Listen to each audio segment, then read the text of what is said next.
The text arrived at 3:47 in the afternoon on a Tuesday. I stared at the screen, letting the sheer audacity of it wash over me. It had been 8 months since I had heard a single word from any of them. 8 months of absolute punishing silence. But then exactly 4 hours ago, a business magazine had published a feature valuing my hotel empire at $94 million. Suddenly, the silence was broken. They did not miss me. They just realized I was finally solvent. I walked out of the coffee shop and toward my car. The late afternoon sun was hitting the pavement, but I felt cold. Cold in that specific hollow way that only family can make you feel.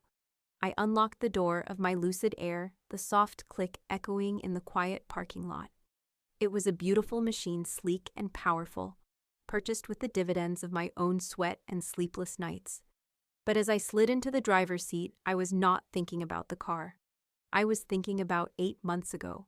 I was thinking about the day I graduated from business school with my master's in hospitality management. I had walked across that stage in a sea of black gowns, my name called out over the loudspeakers. I remembered the bright lights blinding me as I looked out into the auditorium searching. I was not looking for applause. I was just looking for a face, any face that belonged to me. There was no one. The seat I had reserved for my mother Cynthia was empty. The seat for my father Philip was empty. My older sister Vanessa and my younger brother Mason empty. I accepted my diploma with a smile that felt like it was carved out of glass, terrified it would shatter if I moved too quickly. 2 hours before the ceremony, my mother had sent a text claiming a migraine made it impossible to make the drive, and promising we would celebrate another time. I wanted to believe her. I wanted to believe that a physical ailment was the only thing keeping her from seeing her middle daughter achieve something she had worked 6 years for. But we live in the age of digital receipts. Later that night, alone in my studio apartment with a takeout container and a bottle of cheap wine, I opened Instagram, and there it was. Mason had posted a story with the caption "Yacht Life with the Femme." The timestamp was from that very afternoon. I watched the 15-second clip on a loop. There was my father holding a cigar, laughing at something Mason said. There was my mother, the woman with the supposedly debilitating migraine, sipping champagne in a sun hat, looking radiant. There was Vanessa posing in a bikini. They were celebrating, they just were not celebrating me. They were celebrating Mason's 25th birthday, which was actually 3 days away, but apparently close enough to justify skipping my graduation. I did not waste energy on tears. I simply calculated the emotional deficit, blocked them from viewing my stories, and went back to work. That was the moment I realized I did not have a family. I had a group of people who shared my DNA and occasionally tolerated my presence when it did not conflict with their leisure. Now 8 months later, my phone sat on the passenger seat, glowing with my father's demand. Family meeting, don't be late. Most people would look at that text and see a father reaching out, but I saw the trap. It is a specific kind of psychological violence that happens in families like mine. Something I call the trap of normalized cruelty. My father did not send that text because he felt guilty. To him, his silence was a disciplinary tool. He thought he had put me in a timeout, and now that I had appeared in a business magazine with a high valuation, my punishment was over. I had proven my worth and was allowed back inside. He was not asking for forgiveness. He was collecting his dividends. He expected me to be grateful for the invitation, but I was not that girl anymore. I started the car, the engine humming to life with a quiet, lethal power. I was not going to this dinner to reconcile. I was going to close the account. I put the car in drive and pulled out onto the road. They wanted a family meeting, fine. I would give them one they would never forget. I drove south away from the city and toward the coast. The landscape shifted from steel and glass to rolling hills and vineyards. But this was not the picturesque wine country you see in brochures. This was the decaying edge of it. I turned onto the long, winding driveway of the estate my great-grandfather had built. It used to be impressive, but now as my tires crunched over the gravel, I saw the rot. The vines were overgrown and wild, choking the trellises. The main house, a sprawling mansion that had once been the envy of the county, looked like a tired old man. Paint was peeling in long gray strips, and a shutter hung crookedly from a second-story window. It was a monument to mismanagement and faded glory. I parked my Lucid Air right next to my father's aging luxury sedan. The contrast was brutal. My car was silent, pristine, a marvel of modern engineering and new money. His was a relic from a decade ago, leaking oil onto the cracked pavement, a symbol of a man trying desperately to maintain an image he could no longer afford. I grabbed my leather portfolio from the passenger seat. Inside were the documents that would end this charade. I took a deep breath, steeling myself. The air smelled of damp earth and old money gone sour. I walked up the steps and did not bother to knock. The inside was worse. The air was thick, heavy with the scent of dust and stale perfume. The furniture was the same heavy, ornate pieces that belonged in a museum, not a home. Brianna, my mother Cynthia, appeared from the drawing room. She was wearing a silk dress that I recognized from a gala 3 years ago. Her hair was perfectly coiffed, her smile bright and brittle. She rushed toward me with her arms open as if the last 8 months of silence had never happened.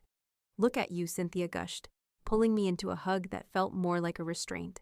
She pulled back her eyes, scanning my outfit and calculating the cost of my blazer, my shoes, and my watch. "And that little hotel project of yours," she continued, her voice dropping into that familiar patronizing register. "We saw the article. 94 million. That is nice, sweetie, really nice for a starter venture." I almost laughed at her choice of words. A starter venture. She was talking about a portfolio of 5 luxury boutique hotels that I had built from the ground up while her husband was drowning in debt. "It is not a project, Mother," I said, my voice cool and steady. "It is a corporation." Her smile faltered for a fraction of a second, then snapped back into place like a mask. Of course, come in. Your father is waiting in the dining room. Everyone is here." I followed her into the dining room, where the long mahogany table was set for 6. My father sat at the head looking like a king in exile. His suit was expensive but worn at the elbows. Beside him sat Vanessa, looking bored and scrolling on her phone. Mason was there too, looking tan and relaxed, probably fresh from another vacation I had not been invited to. Uncle Jeremiah, the family's financial advisor, who had helped them run the estate into the ground, was pouring wine. "There she is," Philip said, not standing up. He gestured to the empty chair on his right. "Sit down, Brianna. We have business to discuss." I did not sit. I stood at the end of the table, gripping my portfolio. The trap was set and the bait was laid. They thought I was the prey wandering back into the den, but they had no idea I was the hunter, and I had brought my own ammunition. "Hello, Philip," I said. "Nice of you to finally make time. Sit," he commanded again, his voice sharpening. "Dinner is served." A servant I did not recognize brought out a platter of roasted chicken. It looked dry, and the vegetables were sparse. We were eating on china that was worth more than the car Mason drove, but the food itself was meager. It was another symbol of their life, all surface and no substance. I took my seat, but the napkin remained folded on the table. My gaze drifted around the room at the people who shared my blood. My mother was obsessed with appearances. My sister was lost in her own vanity. My brother was a perpetual child, and my uncle was a shark with no teeth. At the head was my father, the captain of a sinking ship, still demanding I salute him as he went down. "So," Philip said, cutting into his chicken. "We saw the news. Congratulations are in order, I suppose. Though I always said real estate was a volatile market for a young woman." "Hospitality," I corrected him. "I am in hospitality, and the market seems to agree with me." "Semantics," he waved a hand dismissively. "The point is you have done well. Surprisingly well." He paused, taking a sip of wine and savoring the moment. He was clinging to the last illusion of control. "The family business," he continued, "is facing a temporary liquidity challenge. The expansion of the golf course and spa, you remember the plans, has hit a snag. Regulatory nonsense and delays." He leaned forward, his eyes locking onto mine with a fake sincerity. "We need an infusion of capital to bridge the gap. And since you have clearly had some luck with your little hotels, we have decided to give you an opportunity." "An opportunity?" I repeated, my voice flat and unimpressed. "Yes," he said, smiling like a wolf. "An opportunity to invest and buy your way back into the legacy. We are willing to let you come in as a junior partner for a buy-in of $1.6 million. The room went silent. Mason smirked. Vanessa looked up from her phone, and Cynthia beamed as if he had just offered me the crown jewels. I looked at my father. I looked at the man who had ignored me for 8 months and treated me like a ghost until I had a net worth he could exploit. He was a beggar in a bespoke suit trying to sell me a ticket on the Titanic after it had already hit the iceberg. I stared at Philip, watching the way he leaned back in his chair, swirling the cheap wine in his expensive glass. He looked so confident, so assured of his dominance. That was when I saw the delusion.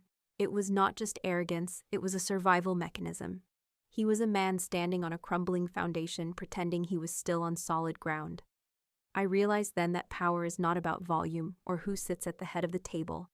It is about leverage, and Philip had none. 1.6 million, I said slowly, testing the weight of the number. That is a very specific figure.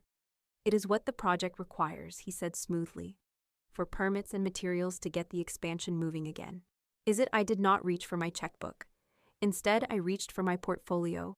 The leather was cool under my fingers. Because according to my research, the expansion is not stalled because of permits. It is stalled because you have not paid the contractors in 6 months. The silence in the room shifted from expectant to tense. Who told you that? Philip snapped, his facade finally cracking. Public records, I said, opening the portfolio. I pulled out a stack of documents and slid them across the mahogany table. They landed with a heavy thud. Line filings, lawsuits from 3 different construction firms. And this, I pointed to a document on top. A foreclosure notice on the main estate. You are $8 million in debt, Philip. You do not need capital for an expansion. You need a bailout to keep the lights on. Cynthia gasped, her hand flying to her mouth. That is not true. Philip, tell her she is lying. Philip's face turned a mottled red as he struggled to find words. Mason. I interrupted, turning to my brother, who shrank back in his chair. Your trust fund, the one you have been bragging about on Instagram. I slid another document across the table. It is empty. Dad borrowed against it 3 years ago to cover operating costs. You have been partying on credit, little brother. Mason looked at Philip, his eyes wide with betrayal. Dad, is that true? Shut up, Philip roared, slamming his fist on the table. This is family business, Philip roared, the silverware rattling against the china. You do not air our laundry like this at the table. You made it my business when you asked for my money, I said, my voice ice cold. You invited me here under false pretenses. You did not want a partner, you wanted a host. You wanted to bleed me dry, to fix your mistakes. We gave you everything, Cynthia shrieked, standing up. This house, this life, you owe us for everything we provided. I owe you nothing, I stood up, matching her intensity, but keeping my voice low and controlled. I built my company while you laughed at me. I saved my money while you bought yachts you could not afford. I am the only person at this table who actually knows how to run a business, so do not talk to me about what I owe you. Ungrateful little Philip started standing up to loom over me, but he never finished the sentence. At that exact moment, the doorbell rang. The sound echoed through the tense room like a gunshot. Everyone froze, looking toward the hallway. Expecting someone else to fleece, I asked with a smirk. Philip glared at me, then stormed toward the door, shouting that if it was another creditor, he would lose his mind.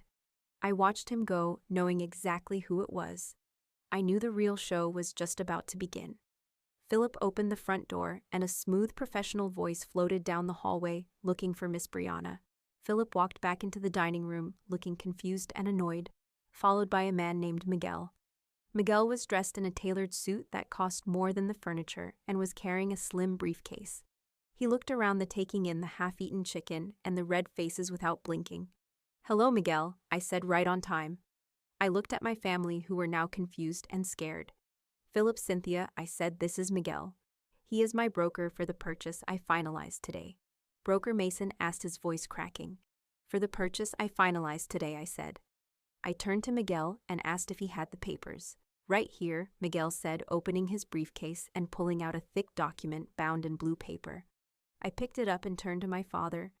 You said the expansion was stalled because of regulatory nonsense. That was not true. It was stalled because you could not secure the water rights you needed for the adjacent land, the old marina property. Philip went pale. That property the owner refused to sell, he stammered. He hates me. He does hate you, I agreed. But he likes money, and he really liked my offer. I dropped the document onto the table right next to the foreclosure notice. I bought it, Philip. I bought the marina. I own the water rights. I own the access road. I own the only viable path for your expansion. The silence in the room was absolute. It was the silence of a guillotine blade hanging in the air, waiting to drop. "You bought it," Philip whispered. "For us to help the family," I laughed, and it was a dark, sharp sound. "For you? No. I bought it because it is a prime location for a new luxury boutique hotel. My hotel." Cynthia slumped back into her chair, and Vanessa looked at me with open-mouthed horror. "But without that land," Philip stammered, "the bank will foreclose." I finished for him. "You will lose everything. The house, the vineyard, the legacy you are so proud of. I am your father. You have to help us," Philip screamed, his face turning purple. "I do not have to do anything," I said calmly. I signed the final page of the deed and handed it back to Miguel. "It is done." I turned and walked out of the dining room as Philip shouted curses after me. I did not stop. I walked out into the cool night air and got into my car. In the rearview mirror, the house looked small and insignificant. I was not just destroying them, I was replanting. I was taking the resources they had squandered, and I was going to grow something real. I was the sower, and this was my harvest.